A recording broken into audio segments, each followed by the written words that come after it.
سورہ جمعہ مدنی سورت ہے، ہجرت کے بعد اس کا نزول ہوا۔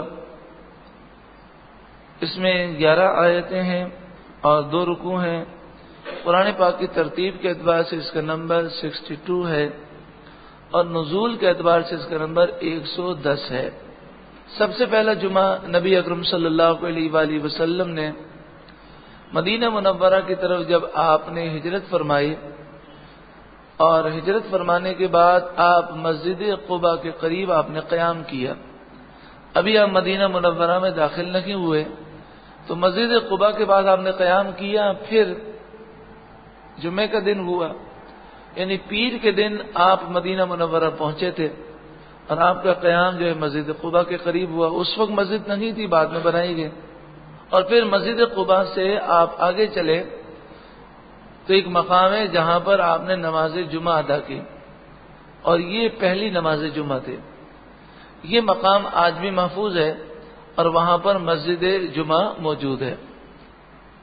جمعے کی فرضیت عام نمازوں سے زیادہ ہے، یعنی جس طرح عام نمازیں فرض عین ہیں، جمعہ بھی فرض عین ہے، لیکن جمعے کی فرضیت عام نمازوں سے زیادہ ہے۔ یعنی اس کے متعلق یہ فرمایا گیا کہ اگر کوئی 3 جمعے بغیر شرعی عذر کے چھوڑ دے تو اس کے دل پر اللہ تعالیٰ مہر لگا دیتا ہے، یعنی اپنی ناراضگی کی مہر لگا دیتا ہے، اس کا دل سیاہ ہو جاتا ہے۔ جمعے کی بڑی برکتیں ہیں، کاش ہم جمعے کی برکتوں سے مستفید ہوں کہ جمعے کا دن جو ہے وہ عید الاضحیٰ اور عید الفطر سے بھی افضل ہے۔ یہ وہ دن ہے کہ جس دن کے متعلق فرمایا فیہ خلق آدم وفیہ قبض، یہ وہ دن ہے جس دن آدم علیہ السلام کی ولادت بھی ہوئی اور آدم علیہ السلام کا وصال بھی ہوا۔ جمعے کا دن وہ دن ہے جسے عید کا دن کہا گیا۔ جمعے کے دن ایک ایسی گھڑی ہے کہ جس گھڑی میں آدم علیہ السلام کی ولادت ہوئی، وہ گھڑی جب بھی جمعے میں آتی ہے وہ قبولیت کی گھڑی ہے۔ اس گھڑی میں جو دعا کی جائے وہ دعا قبول ہے۔ اب وہ گھڑی کب ہے وہ قبولیت کی؟ اس میں مختلف اقوال ہیں۔ ایک قول تو یہ ہے کہ جب خطیب جمعے کی نماز کے لیے آتا ہے اور وہ خطبے کے لیے ممبر پر آتا ہے، اس وقت سے لے کر نماز ختم ہونے تک وہ گھڑی ہے، تو دل میں وہ دعائیں کرنی چاہیے۔ بعض نے فرمایا کہ عصر سے مغرب کے درمیان جو وقت ہے یہ وہی گھڑی کا وقت ہے، اور اکثر علماء کا رجحان یہی ہے کہ جمعے کے دن عصر اور مغرب کے درمیان جو وقت ہے یہ قبولیت کا وقت ہے۔ کیسی بھی حاجت ہو، کیسی بھی پریشانی ہو، کیسی بھی دعا ہو جو جائز ہو، یہ ایک عمل ایسا مجرب ہے کہ یہ عمل کیا جائے تو اس میں کامیابی فوراً مل جاتی ہے۔ وہ عمل یہ ہے کہ جمعے کے دن عصر کی نماز جہاں پر ادا کی جائے وہیں پر انسان بیٹھا رہے اور اس کا منہ قبلے کی طرف ہو، اور 11 مرتبہ درود پاک پڑھے، اور پھر پڑھے یا اللہ یا رحمان یا رحیم، یا اللہ یا رحمان یا رحیم، یا اللہ یا رحمان یا رحیم۔ اس کا ورد کرتا رہے، اور یہ ورد مغرب تک ہو۔ جب مغرب کا وقت ہو جائے تو پھر 11 مرتبہ درود پاک وہ پڑھے، اور جو اس کی جائز دعا ہے وہ دعا پیش کرے، وہ دعا مانگے۔ جب وہ یا اللہ یا رحمان یا رحیم کا ورد کر رہا ہو تو اس وقت دل کے اندر وہی نیت رکھے، وہی جو حاجت ہے اسے وہ ذہن میں رکھے، اور افضل یہ ہے کہ اس کے درمیان میں بھی 11 مرتبہ درود پاک پڑھے۔ یعنی عصر کی نماز کے بعد مثلا 1 گھنٹہ باقی ہے تو شروع میں 11 مرتبہ درود پاک، آدھا گھنٹہ گزر جائے پھر 11 مرتبہ درود پاک، پھر گھنٹہ گزر جائے تو 11 مرتبہ درود پاک۔ اس وظیفے کو شروع کرنے سے پہلے اللہ کی راہ میں صدقہ پیش کرے اور اس کا ثواب تمام بزرگان دین کو پیش کرے، اور جب تک یہ حاجت پوری نہ ہو جائے ہر جمعے کو یہ عمل کرے، اور جب یہ حاجت پوری ہو جائے تو پھر اللہ کی راہ میں صدقہ پیش کرے اور اس کا ثواب تمام بزرگان دین کو پیش کرے۔ اس میں بہتر تو یہ ہے کہ 2 زانوں بیٹھے، لیکن 2 زانوں نہ بیٹھ سکتا ہو تو 4 زانوں بیٹھ جائے، بس قبلہ رخ ہونا چاہیے اسے، اور مغرب کا وقت معلوم کر لے۔ جب غروب آفتاب ہو جاتا ہے تو اس وقت وہ درود پاک پڑھ کر دعا شروع کر دے، کیونکہ اذان جو ہے 2-3 منٹ کے بعد ہوتی ہے، اور جیسے ہی اذان شروع ہو تو اذان کا جواب دے، اور پھر نماز جو ہے وہ صحیح العقیدہ امام کے پیچھے جماعت سے ادا کرے، تو انشاءاللہ عز و جل اس کی حاجت ضرور پوری ہوگی اور جلد پوری ہوگی۔ بہتر یہ ہے کہ جب یہ وظیفہ کرے تو صرف ایک حاجت ذہن میں رکھے، اور یا اللہ یا رحمان یا رحیم کی تکرار کرتے ہوئے اسی حاجت کو ذہن میں تصور میں رکھے۔ بسم اللہ الرحمن الرحیم، اللہ کے نام سے شروع جو بہت ہی زیادہ مہربان نہایت رحم کرنے والا۔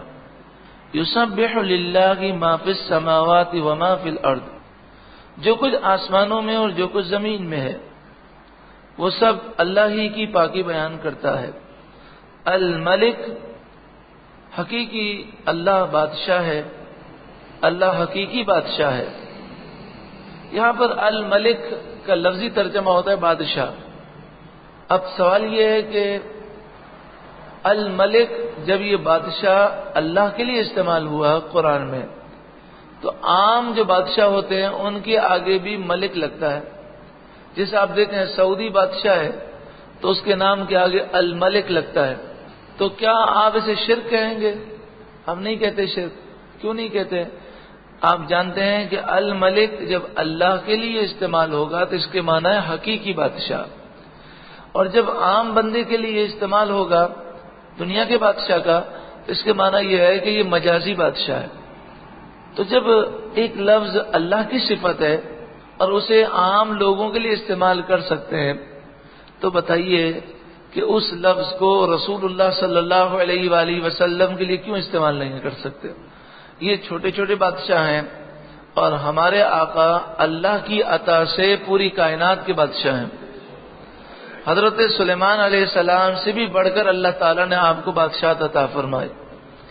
القدوس، کمال پاکی والا، العزیز عزت والا، الحکیم حکمت والا، هو الذی بعث فی الامیین، وہی ہے جس نے امیوں میں رسولا منہم، انہی میں سے رسول بھیجا۔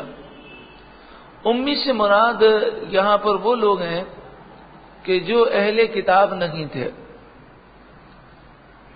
یہاں پر بھی امی سے مراد جہلا نہیں ہے، جاہل لوگ مراد نہیں ہے، بلکہ مراد یہ ہیں کہ جو توریت انجیل کے ماننے والے نہیں تھے۔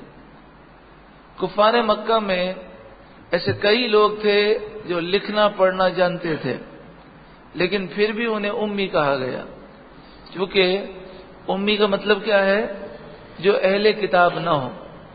جو توریت انجیل والے ہیں انہیں اہل کتاب کہتے ہیں، اور جو توریت اور انجیل کو ماننے والے نہ تھے انہیں امی کہتے ہیں۔ تو اہل مکہ میں رسول اللہ صلی اللہ علیہ وآلہ وسلم کی ولادت ہوئی۔ امی اہل مکہ کو کہنے کی ایک اور وجہ بھی ہے کہ مکہ کا ایک اور نام ہے مکہ شریف کا ام القری۔ کیا نام ہے؟ ام القری۔ اس نسبت سے اہل مکہ کو امیین کہتے ہیں۔ یتلو علیہم آیاتی، یہ رسول ان میں اللہ کی آیتیں پڑھ کر سناتے ہیں۔ وَيُزَكِّيهِمْ، اور انہیں یہ نبی ستھرا کرتے ہیں، پاک کرتے ہیں۔ اب بتائیے نبی اکرم صلی اللہ علیہ وآلہ وسلم آپ کس طرح پاک فرماتے ہیں؟ آپ اپنی نظروں سے پاک فرماتے ہیں، آپ اپنے اقوال سے پاک فرماتے ہیں، ظاہر بھی پاک فرماتے ہیں اور باطن بھی پاک فرماتے ہیں۔ تو یہاں پر یہ کہنا پڑے گا کہ حقیقی طور پر پاک کرنے والا تو اللہ ہے، حضور اللہ کی عطا سے پاک فرماتے ہیں۔ وَيُعَلِّمُهُمُ الْكِتَابَ وَالْحِكْمَةَ، اور یہ نبی انہیں کتاب اور حکمت سکھاتے ہیں۔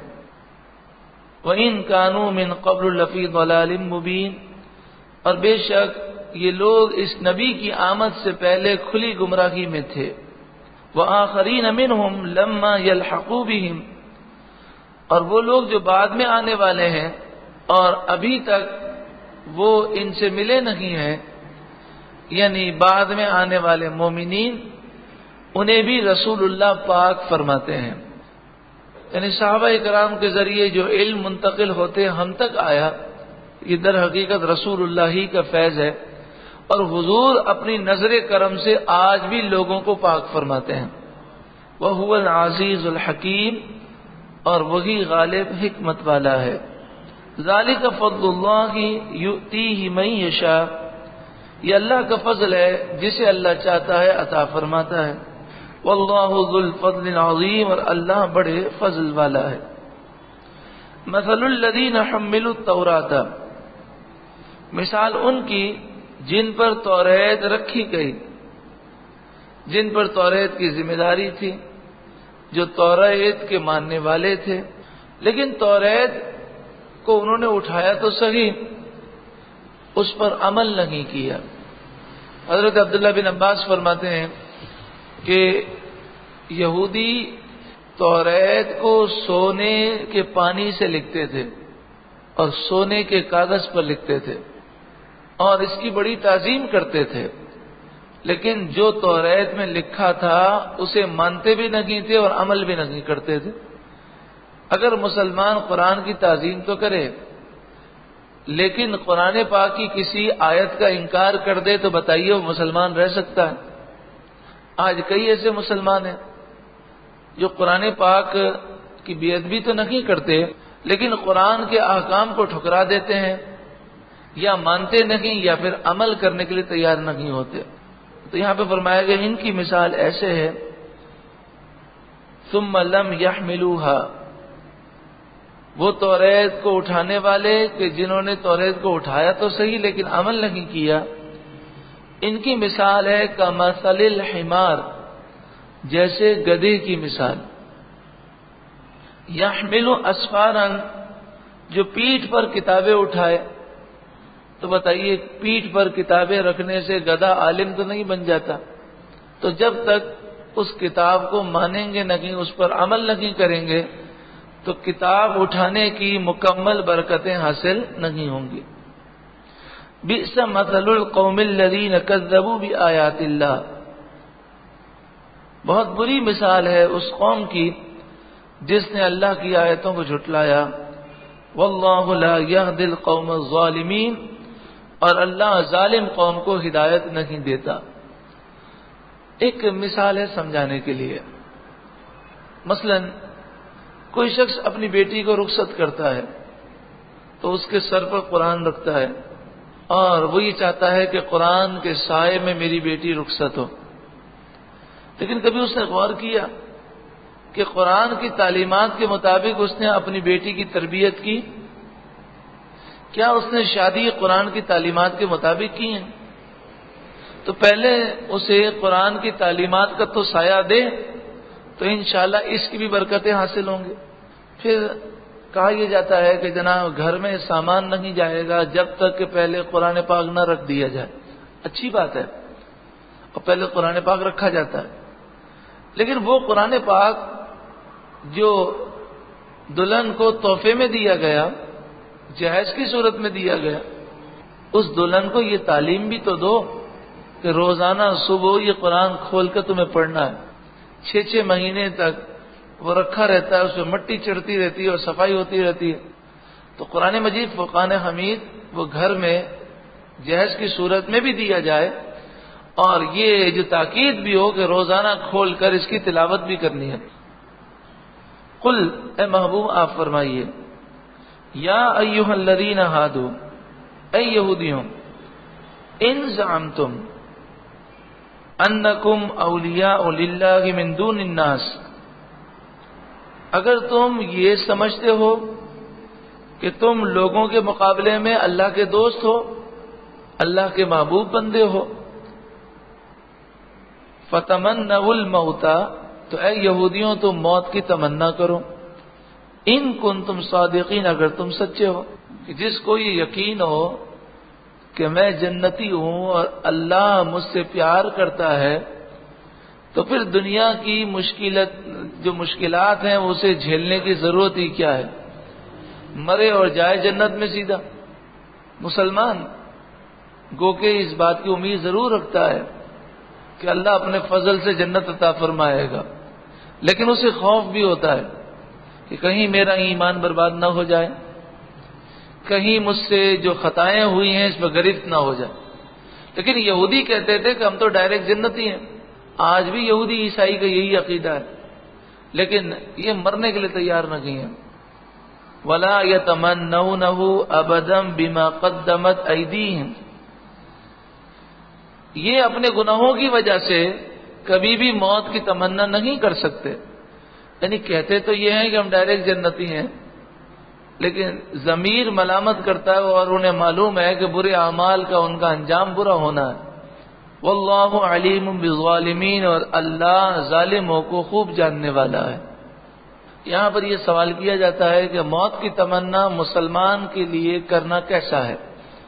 مسلمان موت کی تمنا کر سکتا ہے کہ نہیں؟ دنیا کے مسائل اور پریشانیوں سے گھبرا کر موت کی تمنا کرنا حرام ہے کہ یہ بے صبری ہے، لیکن اللہ کی محبت میں، اس کے حبیب کے دیدار میں، شہادت کے شوق میں موت کی تمنا کرنا جائز ہے، باعث فضیلت ہے۔ قل اے محبوب آپ فرمائیے، ان الموت الذی تفرون منہ، بے شک وہ موت جس سے تم بھاگتے ہو اور بچنا چاہتے ہو، بچ نہیں سکو گے۔ فإنہ ملاقیکم، پس بے شک وہ موت تمہیں ضرور ملے گی۔ کیا ہم یہ سمجھتے ہیں کہ ہم گاڑی احتیاط سے چلاتے ہیں اور ہم اپنی صحت کا خیال رکھتے ہیں اور ہم اپنے آپ کو حادثات سے بچانے کی کوشش کرتے اس لیے ہم مرے نہیں ہیں؟ یہ بات نہیں ہے۔ حفاظت کرنا، اسباب اختیار کرنا یہ تو جائز ہے، لیکن موت ہمیں اس لیے نہیں آئی کہ ابھی تک ہماری موت کا وقت نہیں آیا، اور جب وقت آئے گا تو پھر دنیا کی کوئی طاقت ہمیں موت سے بچا یعنی نہیں سکے گی۔ فَإِنَّهُ مُلَاقِيكُمْ، پس بے شک یہ موت تمہیں ضرور ملے گی۔ ثُمَّ تُرَدُّونَ إِلَىٰ عَالِمِ الْغَيْبِ وَالشَّهَادَةِ، پھر تم لوٹائے جاؤ گے اس رب کے دربار میں جو غیب اور شہادت دونوں کو جاننے والا ہے، پوشیدہ چیزوں کو بھی جانتا ہے اور جو ظاہر چیزیں ہیں اسے بھی جانتا ہے۔ فَيُنَبِّئُكُم بِمَا كُنتُمْ تَعْمَلُونَ، پھر اللہ تعالیٰ تمہیں خبر دے دے گا جو تم کام کیا کرتے تھے۔